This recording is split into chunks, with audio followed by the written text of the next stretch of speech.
Okay, update on the tubs. What day is it? 12th of August, 2023.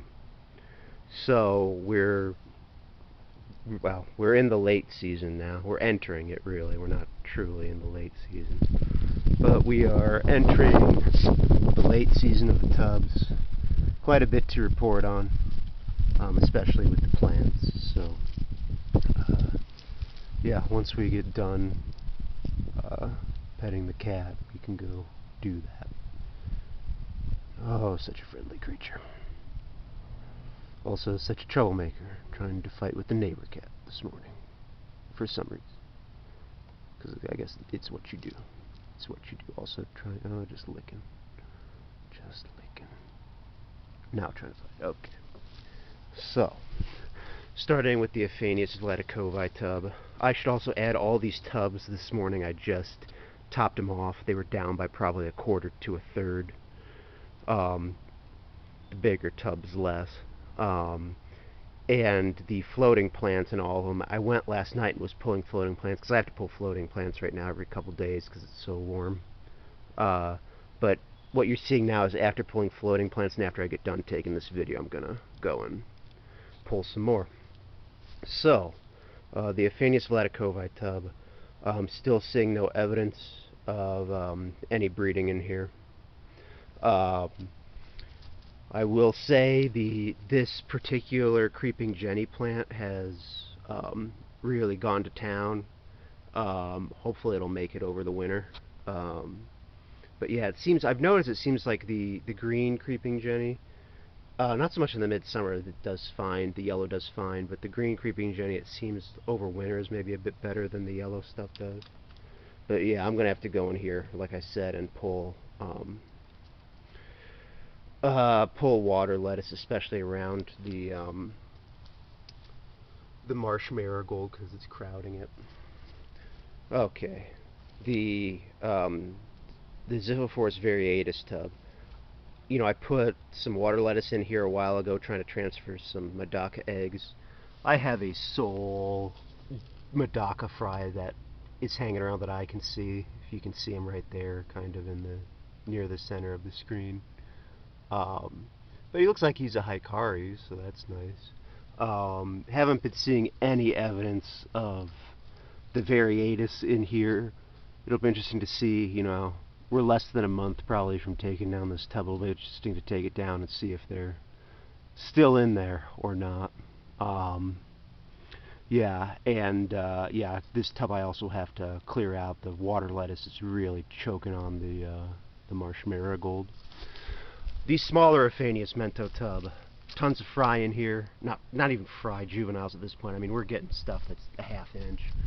There was one that just popped through, but I can't see him right now. But yeah, lots of juvies. Actually, there's a group of juvies over here. Hopefully they don't run. Oh, I think they're. Don't know if you can see them, but they're hanging out in the water celery. Now that I've re-topped off the tub. So yeah, they seem to be doing real good. And also this blue rush, you can tell it's getting late in the season because the tips are starting to brown out. I thought that it was not a hardy plant, but apparently, looking it up, it's actually supposed to be hardy to zone 3. So I will try to keep it over the winter, even though I don't. I much prefer the soft rush, but yeah, we'll see how that goes. Because it'd be nice just to, you know, if I can overwinter some and not have to buy as much in the spring. Okay, the Satan Medaka tub. The chameleon plant doing well. I do think I will try to bring the chameleon plants inside over winter and overwinter them. They didn't grow the way I was expecting them to. I thought they would grow into the water like a creeping jenny. They didn't do that, but you know, it's still a nice plant. Very attractive, especially the red coloration on the leaves. And yeah, just I think it's worth keeping for next year. You know, the water celery is doing good in this tub. You'll see in the big Aphanius tub that it went crazy. And then the mint. This is, I believe, a peppermint plant. Yeah, it's going really well, and yeah, so it's blooming, and I've been seeing some pollinators on it. Of course, not right now when I'm talking. As for the fish themselves, they're doing quite well. All of them have a really nice black color, like a nice velvety black, which is nice. I've been looking. There's definitely some that have the long fin trait, but I feel like probably more than half of them are just the standard fin type. So we'll see how many, when I break down the top, how many long fins I get. If I only have if I only have a few long fins, I'll probably just keep them all for next year. Okay, moving on to, I guess we'll do the Poecilia chica tub. You know, obviously it's just a mass of algae, and it seems that I see the Poecilia every once in a while. Like I saw one dashing around last night. I think they're doing okay. I haven't seen any evidence of breeding, but they're also, you know, not necessarily mature when I put them in here. So again, this is going to be an interesting tub to break down and see, you know, see how they look, because there's very little information on Poecilia chica around, and very few pictures, so it'll be interesting to see what they look like when they're nice and mature. Also, it looks like the Marsilia is finally starting to outcompete the algae, of course, late in the season. Now, last year, this particular Marsilia plant filled a whole 110-gallon tub. So, I'm going to bring it in this winter, but I think I'm going to try to keep it immersed and see if I can avoid having a bunch of algae growing on it. On to the turtle tubs. Threw a little bit of water lettuce in there just for, just to give a little more comfort to the turtle. There's a couple of Medakas in the tub with the turtle. I should also say that I've never seen the turtle in this this part of the water, this secondary tub. He only stays in this one. Yeah, I've got a few Miyuki Medakas that I threw in here that kind of had goofy fins. And they seem to be doing well. The turtle doesn't seem to be really going after them, or at least isn't able to catch them. And I've started, because some of the other tubs, especially the ones that I'm feeding heavily for the fry, there's like gazillions of snails. So I've started pulling snails out of those and throwing them into this tub because the turtle seems to like to eat them. Okay, so this tub, if I didn't, in my previous updates, if I didn't note, this particular muck bucket, I was trying to do a cross between a Hikari, a Yangife Hikari, and a Miyuki Medaka, and didn't work. So when I got back from my work trip, I went and threw in a pair of flagfish, and I'm hoping that I can get some juveniles to grow out over the winter, because apparently there is a market for flagfish. And they're a cool fish anyway. They're a pup fish, my favorite group of fish.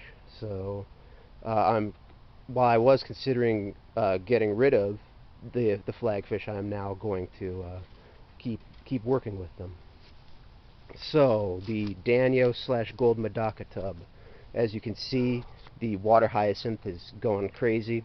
I definitely like water hyacinth a lot less than water lettuce. It grows much more densely. I feel like it doesn't, which would be fine, except it doesn't feel like it gives as much cover for the fry, because it seems to grow out of the water versus having nice little nooks and crannies for fry to hide out in. As you can see, there's a couple Gold Medaka fry at the surface, but not as many as there should be. And I'm thinking that's because the Danios are probably predating on them. So yeah, I don't think there's going to be a whole lot of Medaka offspring coming out of this tub. On to the Valencia tub. There's a lot of fry in this tub now, which makes me happy. I'm seeing ones that are over a 1/4 inch. I've seen at least one that was like a 1/2 inch in here, so it seems like they're maturing relatively well. The mint plants have really gone gangbusters, the ones that are in these side hanging pots that I fabricated, and I have to say, one of the lessons learned for this year is side hanging pots are definitely, I'm going to be using them from now on. They're a really, really useful tool. And if you don't know what I mean, I've taken these small planters. Of course, you can't really see them because they're so overgrown. Taken the small planter, run a bit of aluminum craft wire, and use that to hook on the edge of the tub. But yeah, these mints are growing into the tub in a quite dense fashion and providing a lot of cover. So definitely next year we'll continue to use lots of mint, especially because it's very cheap to buy, and yeah, just a really great plant. Now the Characodon audax. Haven't seen a whole lot of action in this tub at all. Haven't even seen the adults in a while, so you know, hoping things are going well. I guess we'll just see when we tear down tubs. This will be one of the first tubs that I take down, I think. Okay, and I guess before we move on to the back row of tubs, I'm going to stop this recording and restart, so don't have an overly long single recording. So be back in a second.